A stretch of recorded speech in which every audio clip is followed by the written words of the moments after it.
അച്ഛൻ ശരിക്കും നമ്മൾ ഈ മത്സ്യത്തൊഴിലാളി മേഖലയിൽ രാഷ്ട്രീയ പ്രവർത്തകർ ഒന്നും മത്സ്യത്തൊഴിലാളികളെ കാര്യമായിട്ട് തിരിഞ്ഞു നോക്കാതെ ഇരുന്ന സമയത്താണ് അത് ഈ മരിനാടിൻ്റെ ഒരു പ്രവർത്തനമാണ് അച്ഛനും ഒരു പ്രചോദനമായതെന്ന് തോന്നുന്നു. ഇങ്ങനെയുള്ള സംഘാടനത്തിനൊക്കെയുള്ള മരിനാടിൽ പലതരം പ്രവർത്തനങ്ങൾ ഉണ്ടായിരുന്നതിൻ്റെ പശ്ചാത്തലത്തിൽ അച്ഛൻ അവിടെ വരികയും അവരുമായിട്ട് അവിടുത്തെ ടീമുമായിട്ടൊക്കെ സംസാരിക്കുകയൊക്കെ ചെയ്തിട്ടാണ് അച്ഛൻ പൂത്ര തുടങ്ങുന്നത്. ഒരുപാട് മാറ്റം വന്നു. ഇപ്പോൾ ഈ ലംസം ഗ്രാൻറ്റൊക്കെ കിട്ടാൻ തുടങ്ങിയതിന് ശേഷം ഒരുപാട് കുട്ടികൾ, വിദ്യാർത്ഥികൾ വിദ്യാഭ്യാസ മേഖലയിൽ വലിയ ഉന്നത പദവിയിലെത്തിയിട്ടുണ്ട്. PhDയും ഡോക്ടർമാരും എൻജിനീയർമാരും ഒക്കെ ഒരുപാട് കുട്ടികൾ, ഇപ്പോൾ നേഴ്സിംഗ് മേഖലയായിരുന്നാലും എല്ലാ കുട്ടികളും വലിയ തലത്തിലോട്ട് പോയിട്ടുണ്ട്. CITU മത്സ്യത്തൊഴിലാളി യൂണിയൻ ആണെങ്കിലും മത്സ്യത്തൊഴിലാളി കോൺഗ്രസ് ഒക്കെ ആണെങ്കിലും പേരിനേ ഉള്ളൂ. ഒരു സംഘടനാ സമരം ചെയ്യുന്ന അങ്ങനെയൊന്നുമില്ല. സർക്കാരിനോട് ചോദിക്കും, കിട്ടുന്ന വാങ്ങിക്കും, അങ്ങനെയൊക്കെയായിരുന്നു. അപ്പം നമ്മളൊരു സംഘടനയായിട്ട് തിരുവനന്തപുരം ജില്ലാ മത്സ്യത്തൊഴിലാളി യൂണിയനായിട്ട് അത് പ്രവർത്തിക്കാനായിട്ട് രജിസ്റ്റർ ചെയ്യണമെന്ന് പറഞ്ഞപ്പോൾ ഈ സ്ത്രീകളെയും കൂടെ രണ്ടും കൂടെ ചേർന്നിട്ട് ഒറ്റ യൂണിയൻ മതിയെന്ന് പറഞ്ഞു. അന്ന് ഈ ഒരുപാട് വലിയ ആയിട്ട് പുരുഷന്മാരന്ന് കച്ചവടത്തിന് വലുതായിട്ട് വന്നിട്ടില്ലായിരുന്നു ആ സമയത്ത്. പക്ഷേ പിന്നീട് പതുക്കെ പതുക്കെ ഈ നമ്മുടെ മേഖലയിൽ ഒരുപാട് വ്യത്യാസം വന്നു.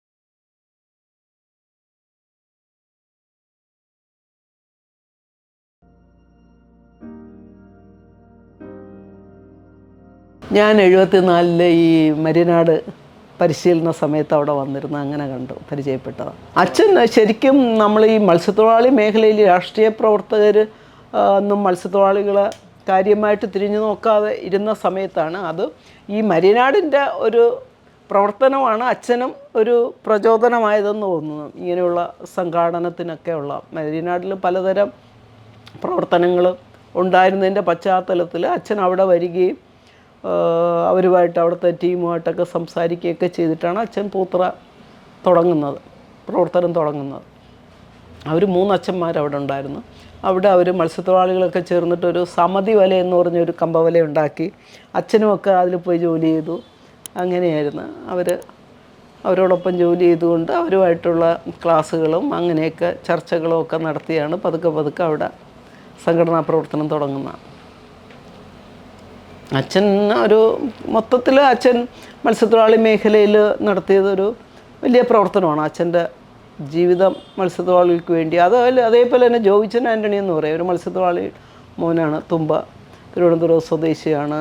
അങ്ങനെ എല്ലാവരും ഇങ്ങനെ ഞങ്ങളൊക്കെ മത്സ്യത്തൊഴിലാളി കമ്മ്യൂണിറ്റിയിൽ നിന്ന് വന്നവരായതുകൊണ്ട് തന്നെ ഞങ്ങൾക്ക് ഈ ഇത് മത്സ്യത്തൊഴിലാളികളുടെ ഇടയിൽ മാറ്റം ഉണ്ടാക്കണം, ഞങ്ങളുടെ സമൂഹം മാറണമെന്നുള്ളൊരു ചിന്തയായിരുന്നു. അത് ഒരുപാട് മാറ്റം വന്നു. ഇപ്പോൾ ഈ ലംസം ഗ്രാൻറ്റൊക്കെ കിട്ടാൻ തുടങ്ങിയതിന് ശേഷം ഒരുപാട് കുട്ടികൾ, വിദ്യാർത്ഥികൾ വിദ്യാഭ്യാസ മേഖലയിൽ വലിയ ഉന്നത പദവിയിലെത്തിയിട്ടുണ്ട്. PhDയും ഡോക്ടർമാരും എൻജിനീയർമാരും ഒക്കെ ഒരുപാട് കുട്ടികൾ, ഇപ്പോൾ നേഴ്സിംഗ് മേഖലയായിരുന്നാലും എല്ലാ കുട്ടികളും വലിയ തലത്തിലോട്ട് പോയിട്ടുണ്ട്. 75 അവരാദ്യമായിട്ട് പൂത്ര വരുന്നത്.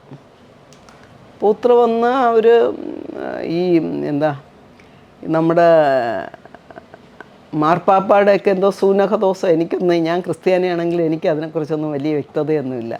അപ്പോൾ അന്നൊരു ദരിദ്രരുടെ പക്ഷം പിടിക്കുക എന്നുള്ള ഒരു ചാക്രിക ലേഖനം എന്തോ ഇറങ്ങിയതിൻ്റെ പശ്ചാത്തലത്തിൽ ഈ മെഡിക്കൽ മിഷൻ സിസ്റ്റേഴ്സ്, അങ്ങനെയുള്ള പല സിസ്റ്റേഴ്സും ജനങ്ങളുടെ ഇടയിലേക്ക് വന്ന് പ്രവർത്തിക്കാനായിട്ട് തീരുമാനിക്കുന്നതാണ്. 74 Pulluvila sisters of divine saviour എന്ന് പറഞ്ഞ് ഒരു ഗ്രൂപ്പ് വന്ന് അവിടെ മത്സ്യത്തൊഴിലാളികളുടെ ഇടയിൽ പ്രവർത്തിക്കാൻ തുടങ്ങി. 75 അഞ്ചുതെങ്ങിൽ തോമസ് കോച്ചേരി എന്ന പൂത്ര പാരിഷ് പ്രീസ്റ്റായിരുന്നു. ആ സമയത്ത് അവരവിടെ വന്ന് പൂത്ര വന്ന് ഒരു ചെറിയ വീട്ടിൽ അവർ തൊണ്ടുതല്ലാനും മീനുണക്കാനും ഒക്കെ പോയി അങ്ങനെ അവരോടൊപ്പം പക്ഷം ചേർന്നുകൊണ്ട് പ്രവർത്തിക്കാൻ തുടങ്ങിയതാണ്.